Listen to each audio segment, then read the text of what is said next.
May 1945. The Third Reich has just collapsed. The war in Europe is over. Allied soldiers move into Berchtesgaden, deep in the Bavarian Alps, right on the Austrian border. Nothing here but mountains and silence.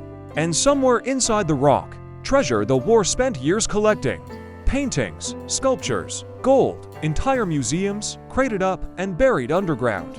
Soldiers climb down into a bunker carved straight into the mountain. Hundreds of crates, thousands of objects. But the most valuable thing here isn't gold. It's the paperwork. German record-keeping does its job. Every item logged, every sale documented.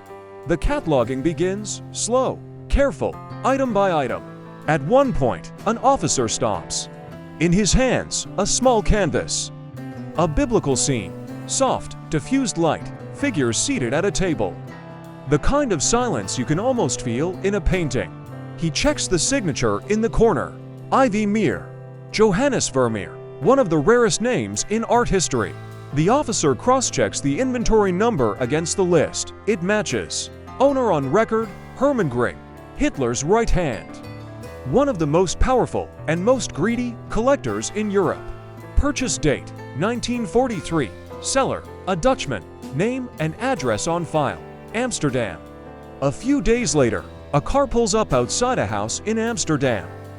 And the man they arrest is about to tell investigators something they will refuse to believe, even under oath.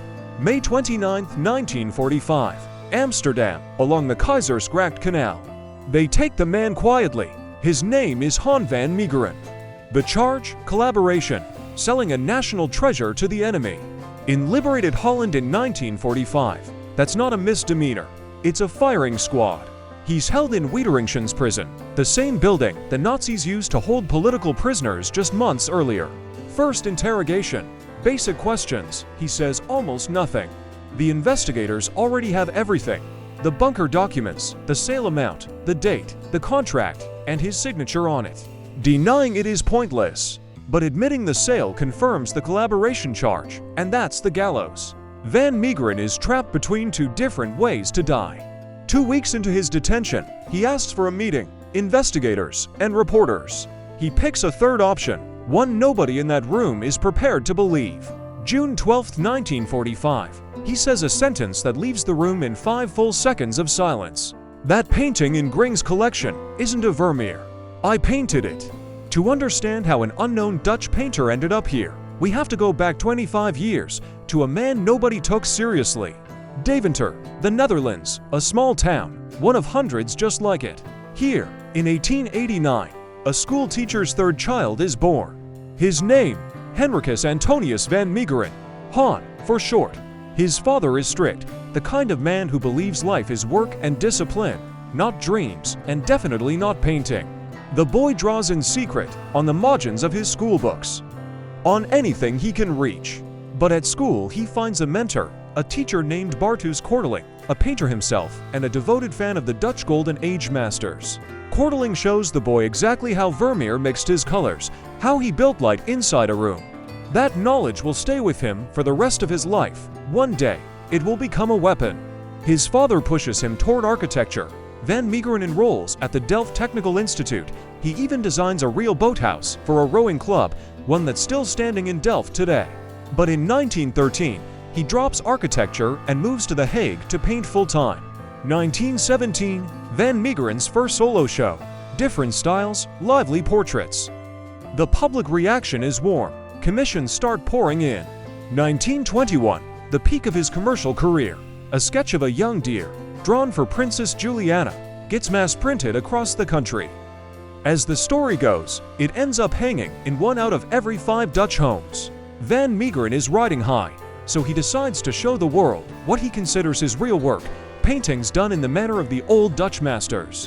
1922, his second show. Religious scenes, painted entirely in a 17th century style. The critics are cold, the consensus, skilled technique, borrowed style, nothing original. One review essentially says he's a talented craftsman with no voice of his own. For a painter who considered these works the whole point of his career, this isn't a bad review. It's a verdict. According to a legend that's followed Van Meegeren through every biography since, he burns one of the rejected paintings in his studio that same night. There's no documented proof of that fire, but what happens in his head over the next several years is documented very well. Van Meegeren could have done what most people do after a hit like that. Quit art, change style, paint what sells. Instead, he starts planning revenge, not against one critic, but against the entire system of art expertise. The critics said, imitation, fine. What if imitation isn't an insult, but a tool? Copying an existing painting is what failures do. But creating something that never existed, a lost masterpiece, missing from every catalog because it was never actually painted. Do that well enough, and the top experts in Europe will declare the forgery a masterpiece voluntarily. He spends the next decade less at the easel and more in libraries, studying catalogs, letters, and biographies of the old masters, especially one, Johannes Vermeer, who left behind only about 35 known paintings and huge, unresearched gaps in his biography. The perfect blank space for a new discovery.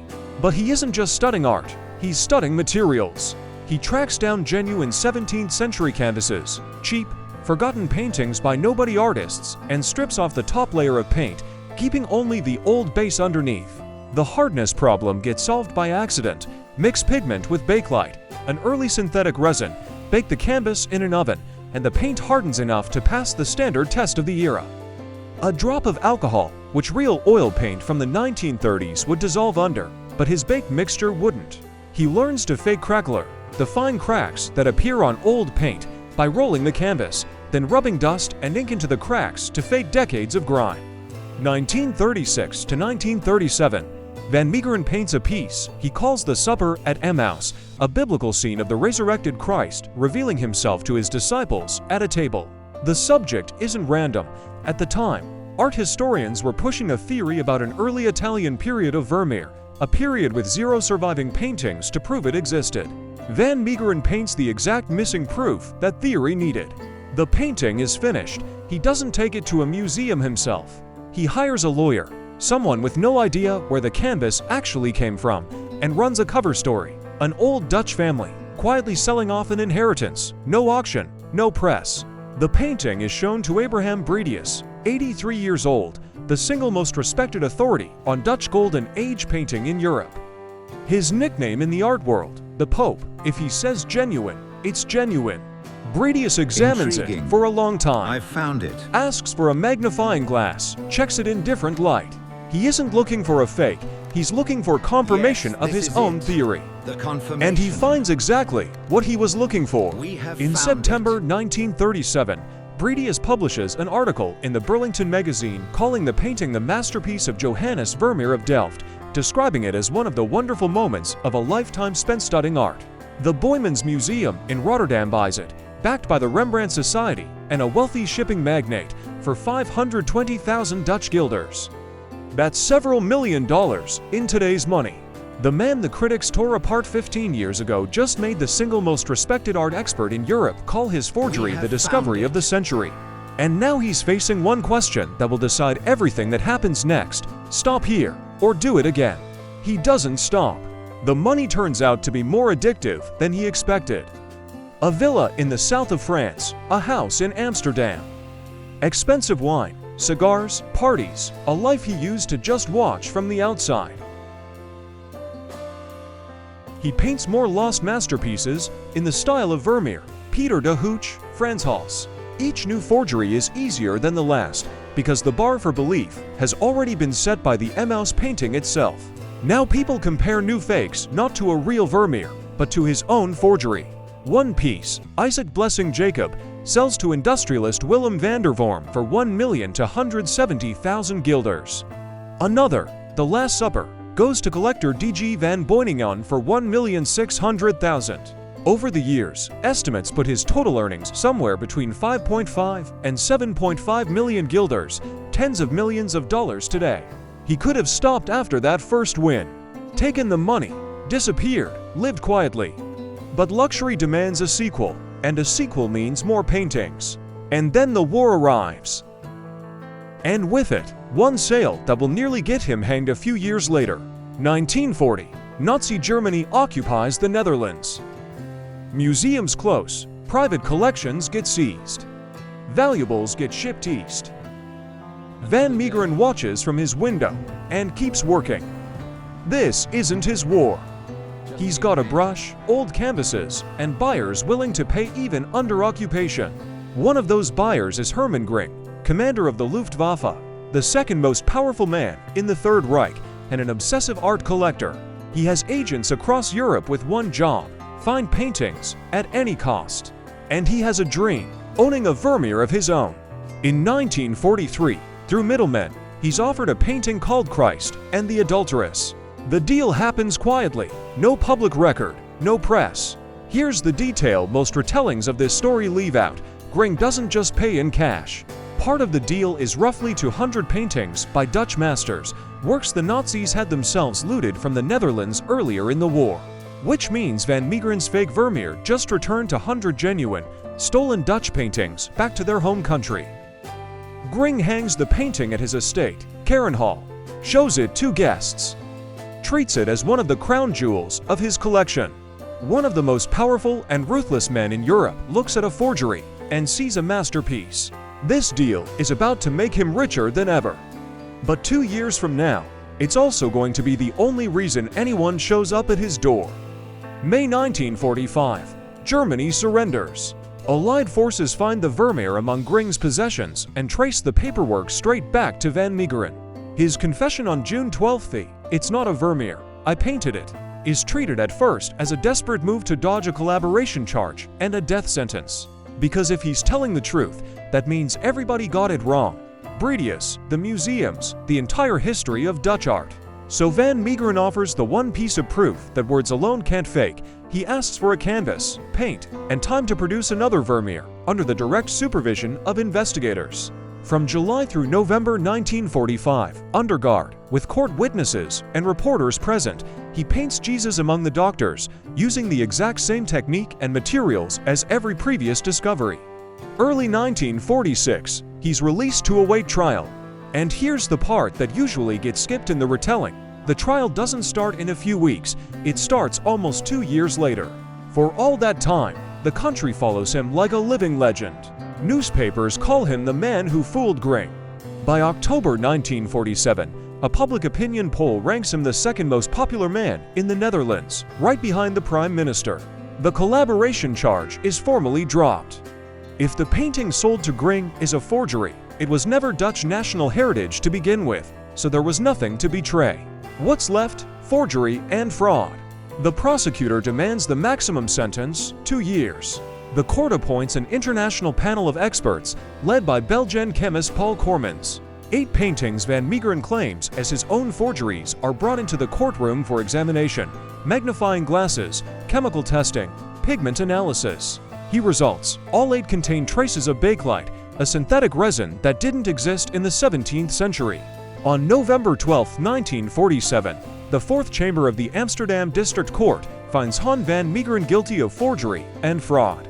The sentence, 1 year, the legal minimum. The courtroom breaks into applause. After the verdict, Van Meegeren isn't sent straight to prison, he has the right to appeal.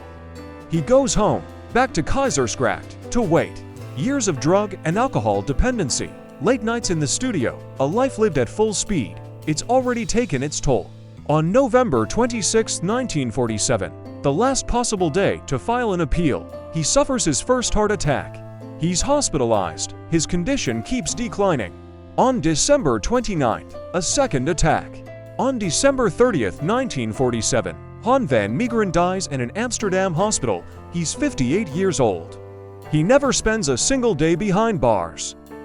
Abraham Bredius died a year earlier, in 1946. He never found out that the greatest discovery of his career was a forgery, made by a man whose early work he'd helped bury decades before.